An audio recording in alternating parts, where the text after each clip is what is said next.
ಜೈ ಬಸವಿ ಶ್ರೀಮಾತಾ ಸ್ಯಾರಿ ಕುಚ್ಚು ಡಿಸೈನ್ಗೆ ಸ್ವಾಗತ. ಇವತ್ತು ನಾವು ಈ ಥರ silk sari yellow and blue ಕಲರಲ್ಲಿದೆ ಸ್ಯಾರಿ. ಈ ಸ್ಯಾರಿಗೆ ಡಿಫ್ರೆಂಟಾಗಿ ಕುಚ್ಚು ಹಾಕೋದು ಯಾವ ಥರ ಅಂತ ಹಾಕೋಣ ಬನ್ನಿ. ನಾನು ಈ ಥರ ಸಿಲ್ಕ್ ಥ್ರೆಡ್ ತೊಗೊಂಡಿದ್ದೀನಿ. ನಾನು ಇದು ಹೊಸ್ದಾಗಿ ತೊಗೊಂಡಿರೋದು.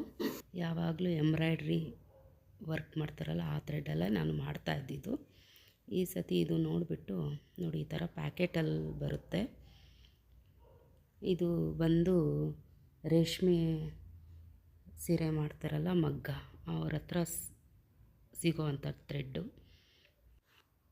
ಆ ಥರ ಥ್ರೆಡ್ಡಲ್ಲಿ ಯಾವ ಥರ ಕುಚ್ಚು ಕಟ್ಕೋಬೇಕು ಅನ್ನೋದು ತೋರಿಸ್ತಾ ಇದ್ದೀನಿ ನೋಡಿ. ನಾವು ಮಾಡೋ ವರ್ಕ್ಗೆ ಫಸ್ಟು ಈ ಥರ ಒಂದು ದಾರಕ್ಕೆ ಕುಚ್ಚು ಕಟ್ಕೋಬೇಕಾಗುತ್ತೆ. ಕುಚ್ಚು ಕಟ್ಕೊಂಡು ಎಲ್ಲ ರೆಡಿ ಮಾಡ್ಕೋಬೇಕಾಗುತ್ತೆ. ಕುಚ್ಚುಗಳೆಲ್ಲ ಟ್ಯಾಸಲ್ಸ್ನ ರೆಡಿ ಮಾಡ್ಕೋಬೇಕು. ಒಂದು ಸೀರೆಗೆ ಒಂದು 70-75 ಕುಚ್ಚುಗಳು ಬೇಕಾಗುತ್ತೆ. 2 ಕಲರ್ ತಗೊಳ್ಳೋದ್ರಿಂದ ನಾವು ಒಂದು 30-35 ಆ ಥರ ಒಂದೊಂದು ಕಲರಲ್ಲಿ ಕುಚ್ಚುಗಳನ್ನ ರೆಡಿ ಮಾಡ್ಕೋಬೇಕಾಗುತ್ತೆ. ಎಲ್ಲ ರೆಡಿ ಮಾಡ್ಕೊಂಡ್ಮೇಲೆ ನಾವು ಡಿಸೈನು ಸ್ಟಾರ್ಟ್ ಮಾಡಬೇಕಾಗುತ್ತೆ. ಇದು ಕ್ರೋಶಾ ಕುಚ್ಚು ಅಲ್ಲ, ನಾರ್ಮಲ್ ನೀಡಲ್ ಸೂಜಿಯಲ್ಲೇ ಹಾಕೋವಂಥ ಕುಚ್ಚು. ಇದಕ್ಕೆ ಕಾಟನ್ ಥ್ರೆಡ್ ಬೇಕು. ನಾನು ಏನೇನು ಬೇಕು ಅಂತ ಇಲ್ಲಿ ತೋರಿಸ್ತಾ ಇದ್ದೀನಿ. ನೀವು ಅದನ್ನು ಸ್ಕಿಪ್ ಮಾಡ್ದಿರಾ ನೋಡಿ, ಎಲ್ಲ ತೋರಿಸಿದ್ದೀನಿ. ಇದಕ್ಕೆ ಬೀಡ್ಸು ಸತ ಹಾಕ್ತಾಯಿದ್ದೀನಿ. ಬೀಡ್ಸು ತೋರಿಸಿದ್ದೀನಿ ಯಾವ ಥರ ಬೀಡ್ಸ್ ಬೇಕು, ಕುಚ್ಚು ಯಾವ ಥರ ಕಟ್ಕೋಬೇಕು, ಆಮೇಲೆ ಯಾವ ಥರ ಅದನ್ನು ಬಿಚ್ಚಿಬಿಟ್ಟು ಡಿಸೈನ್ಗೆ ಹಾಕಬೇಕು ಅನ್ನೋದೆಲ್ಲ ತೋರಿಸಿದ್ದೀನಿ. ನೀವು ಸ್ಕಿಪ್ ಮಾಡ್ದಿರಾ ನೋಡಿದ್ರೆ ನಿಮಗೆ ಅರ್ಥ ಆಗುತ್ತೆ, ಮಾಡೋಕ್ಕೂ ಈಸಿ ಆಗುತ್ತೆ. ಹಾಗೆ ಎಲ್ಲರೂ ನನ್ನ ಚಾನಲ್ನ ಸಬ್ಸ್ಕ್ರೈಬ್ ಮಾಡ್ಕೊಳ್ಳಿ, ಶೇರ್ ಮಾಡಿ, ಲೈಕ್ ಮಾಡಿ. ಏನಾದರೂ ನಿಮಗೆ ಅರ್ಥ ಆಗದೇ ಇರೋದಿದ್ದರೆ ಕಾಮೆಂಟ್ ಮಾಡಿ, ಕಾಮೆಂಟ್ಗೆ ನಾನು ರಿಪ್ಲೈನೂ ಮಾಡ್ತೀನಿ. ಇವಾಗ ನಾನು ಹಾಕ್ತಾ ಇರೋ ಥ್ರೆಡ್ಡಲ್ಲೇ ಮಾಡಬೇಕು ಅಂತ ಏನಿಲ್ಲ. ಮಾಮೂಲಿ ಎಂಬ್ರಾಯ್ಡ್ರಿ ಥ್ರೆಡ್ ಬರುತ್ತಲ್ಲ ಕುಚ್ಚು ಕಟ್ಟೋವಂಥದ್ದು, ಅದೇ ಥ್ರೆಡ್ಡಲ್ಲೇ ಈ ಡಿಸೈನು ಮಾಡ್ಬೋದು. ಇವಾಗ ನಾನು ಯಾವ ಥರ ಕುಚ್ಚು ಕಟ್ಕೊತಾ ಇದ್ದೀನೋ ಅದೇ ಥರ ಕುಚ್ಚು ಕಟ್ಟೋ ಥ್ರೆಡ್ಡಲ್ಲಿ ಸತ ಮಾಡ್ಬೋದು. ಅದರಲ್ಲಿ ಆ ಥ್ರೆಡ್ಡಲ್ಲಿ ಯಾವ ಥರ ಕುಚ್ಚು ಕಟ್ಕೋಬೇಕು ಅನ್ನೋದು ನಾನು ಹಿಂದಿನ ವಿಡಿಯೋದಲ್ಲಿ ತೋರಿಸಿದ್ದೀನಿ. ಬೇಬಿ ಕುಚ್ಚು ಕಟ್ಟೋವಾಗ ಯಾವ ಥರ ಥ್ರೆಡ್ನ ಹಾಕ್ಕೋಬೇಕು ಅನ್ನೋದು ಹೇಳಿದ್ದೀನಿ, ಎಷ್ಟು ಹಾಕ್ಕೋಬೇಕು ಏನು ಅಂತ. ಅದರಲ್ಲಿ ನೋಡಿದ್ರೆ ನಿಮಗೆ ಕುಚ್ಚು ಕಟ್ಟೋದು ಯಾವ ಥರ, ಕುಚ್ಚು ಕಟ್ಟೋಕ್ಕೆ ಥ್ರೆಡ್ನ ಯಾವ ಥರ ಹಾಕ್ಕೋಬೇಕು ಅನ್ನೋದು ನೀವು ನೋಡಿ ತಿಳ್ಕೊಬೋದು. ಅದೇ ಥರನೇ ಇದಕ್ಕೂ ಹಾಕ್ಕೊಂಡು, ಬಟ್ ನಾವು ಅದರಲ್ಲಿ ಸೀರೆಗೆ ಹಾಕ್ತೀವಿ. ಇದರಲ್ಲಿ ನಾವು ಇವಾಗ ಮಾಡೋ ಡಿಸೈನಲ್ಲಿ ನಾವು ಥ್ರೆಡ್ಡಿಗೆ ಕಟ್ಕೋಬೇಕಾಗುತ್ತೆ. ಆ ಥರ ಕುಚ್ಚನ್ನ 150 ಎಳೆ ಹಾಕ್ಕೊಂಡು ಥ್ರೆಡ್ಡು ಕುಚ್ಚು ಕಟ್ಕೊಂಡ್ರೆ ಚೆನ್ನಾಗಿರುತ್ತೆ ಕುಚ್ಚು ದಪ್ಪಕ್ಕೆ. ಇದೇ ಥರ ನಾವು ಸೀರೆಗೆ ಎಷ್ಟು ಹಿಡಿಸುತ್ತೋ ಅಷ್ಟು ಕುಚ್ಚುಗಳನ್ನ ಕಟ್ಕೋಬೇಕಾಗುತ್ತೆ. ಎಲ್ಲ ಕಟ್ಕೊಂಡು ಆದಮೇಲೆ ನಾವು ಡಿಸೈನ್ನ ಸ್ಟಾರ್ಟ್ ಮಾಡಿದ್ರೆ ಬೇಗ ಮುಗಿಸ್ಬೋದು. ಒಂದೊಂದು ಸೀರೆಗೆ ಕಮ್ಮಿ ಕುಚ್ಚು ಹಿಡಿಸುತ್ತೆ, ಒಂದೊಂದು ಸೀರೆಗೆ ಜಾಸ್ತಿ ಬೇಕಾಗುತ್ತೆ. ಅದು ಸೀರೆ ಮೇಲೆ ಡಿಪೆಂಡ್ ಆಗುತ್ತೆ. ಸೀರೆ ಉದ್ದ ಎಷ್ಟಿದೆಯೋ ಅದರ ಮೇಲೆ ಕುಚ್ಚುಗಳು ಡಿಪೆಂಡ್ ಆಗುತ್ತೆ. ಅದೇ ಥರ ನಾವು ಕುಚ್ಚುಗಳನ್ನ ರೆಡಿ ಮಾಡ್ಕೋಬೇಕಾಗುತ್ತೆ. ನೋಡಿ ನಾನು ತೋರಿಸ್ತಾ ಇದ್ದೀನಲ್ವ, ಈ ಥರ ಎಲ್ಲ ಕುಚ್ಚುಗಳನ್ನ ರೆಡಿ ಮಾಡಿಕೊಂಡು ಇಟ್ಕೋಬೇಕಾಗುತ್ತೆ. ಎಲ್ಲ ರೆಡಿ ಆದಮೇಲೆ ನಾವು ಡಿಸೈನ್ನ ಸ್ಟಾರ್ಟ್ ಮಾಡಬೇಕಾಗುತ್ತೆ. ಇವಾಗ ನೀವು ನೋಡ್ತಾ ಇದ್ದೀರಲ್ಲ, ಈ ಕುಚ್ಚಿಗೆ ನಾನು 150 ಎಳೆ ದಾರ ತಗೊಂಡು ಕುಚ್ಚು ಕಟ್ತಾ ಇರೋದು. ಎಲ್ಲ ಕಟ್ಕೊಂಡಾದಮೇಲೆ ನೋಡಿ ಈ ಥರ ದಾರದಿಂದ ಬಿಡಿಸ್ಬಿಟ್ಟು ಈ ಥರ ಎಲ್ಲ ಇಟ್ಕೊಂಡಿದ್ದೀನಿ. ಇವಾಗ ಸೀರೆಗೆ ಕಟ್ಟೋಕ್ಕೆ ಸ್ಟಾರ್ಟ್ ಮಾಡೋಣ. ಇದಕ್ಕೆ ಒಂದು ನೋಡಿ, ನಾನು ಬೀಡ್ಸ್ ತೊಗೊಂಡಿದ್ದೀನಿ. ಆಮೇಲೆ ಹಾರ್ಟ್ ಶೇಪಲ್ಲಿರೋ ಬೀಡ್ಸ್ ತೊಗೊಂಡಿದ್ದೀನಿ, ಗೋಲ್ಡನ್ ಬೀಡ್ಸ್. ಇದು ಕಲರ್ ಬೀಡ್ಸು ಚಿಕ್ಕದು, ಈ ಥರ ತೊಗೊಂಡಿದ್ದೀನಿ.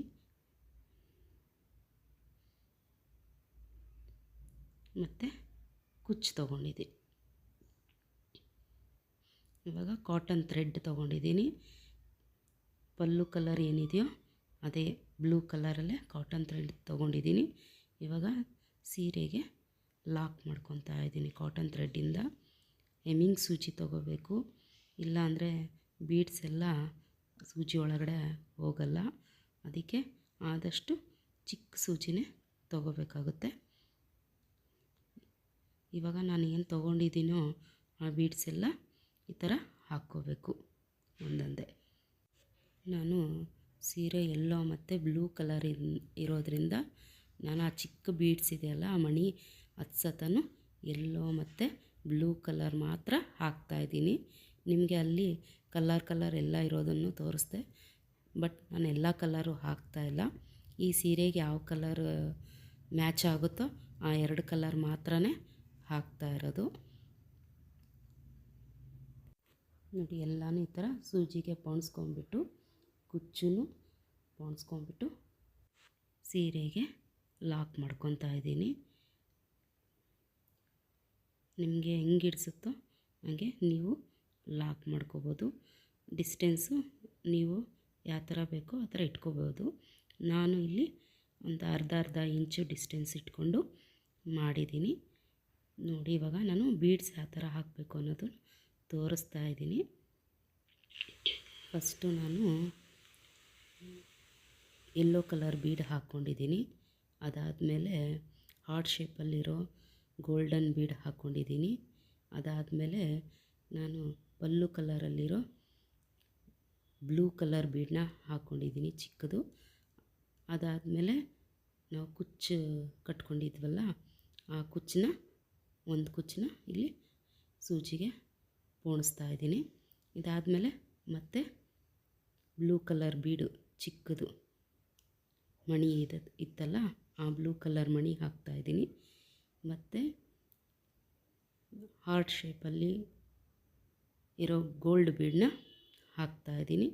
ಅದಾದಮೇಲೆ ಮತ್ತೆ ಯೆಲ್ಲೋ ಕಲರ್ ಬೀಡನ್ನ ಹಾಕಿ ಮತ್ತು ಸೀರೆಗೆ ಡಿಸ್ಟೆನ್ಸ್ ನೋಡಿಕೊಂಡು ಲಾಕ್ ಮಾಡ್ತೀನಿ. ನೀವು ಇಲ್ಲಿ ಹಾರ್ಟ್ ಶೇಪ್ ಬೀಡ್ ಹಾಕುವಾಗ ಸ್ವಲ್ಪ ನೋಡಿಬಿಟ್ಟು ಹಾಕಿ, ಶೇಪು ಒಂದೇ ಥರ ಬರೋ ಥರ ಹಾಕಿ, ಆವಾಗ ಒಂದೇ ಥರ ಕಾಣಿಸುತ್ತೆ. ಒಂದೊಂದರಲ್ಲಿ ಒಂದೊಂದು ಥರ ಇರಬಾರ್ದು, ಒಂದೇ ಥರ ಇದ್ದರೆ ಚೆನ್ನಾಗಿ ಕಾಣಿಸುತ್ತೆ. ಒಂದು ಕೆಳಗಡೆಗೆ ಒಂದು ಮೇಲಕ್ಕೆ ನಾನು ಯಾವ ಥರ ತೋರಿಸಿದ್ದೀನೋ ಆ ಥರ ಹಾಕ್ಕೊಳ್ತಾ ಇದ್ದರೆ ನಿಮಗೆ ಕರೆಕ್ಟಾಗಿ ಬರುತ್ತೆ. ನಾನು ಯಾವ ಥರ ಹಾಕಿದ್ದೀನೋ ನಿಮಗೂ ಅದೇ ಥರನೇ ಬರುತ್ತೆ. ಈ ಥರ ಪ್ರತಿ ಸರಿ ಈ ಥರ ಹಾಕ್ಕೋಬೇಕು, ಲಾಕ್ ಮಾಡ್ಕೋಬೇಕು ಸೀರೆಗೆ. ನಾನು ಅರ್ಧ ಇಂಚು ಡಿಸ್ಟೆನ್ಸು ತೊಗೊಂಡಿದ್ದೀನಿ. ನಿಮಗೆ ಎಷ್ಟು ಬೇಕೋ ಅಷ್ಟನ್ನು ತೊಗೋಬೋದು.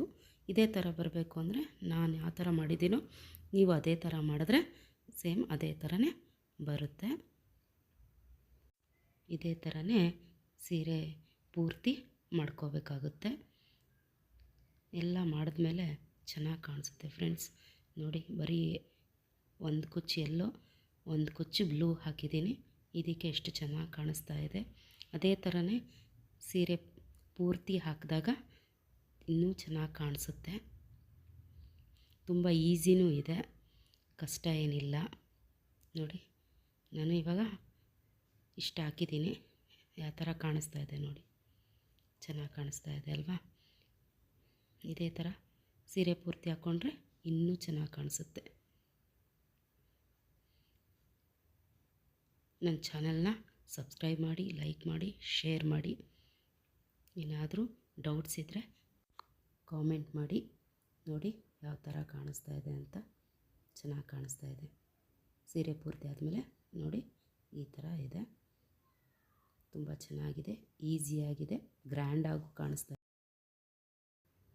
Thanks for watching.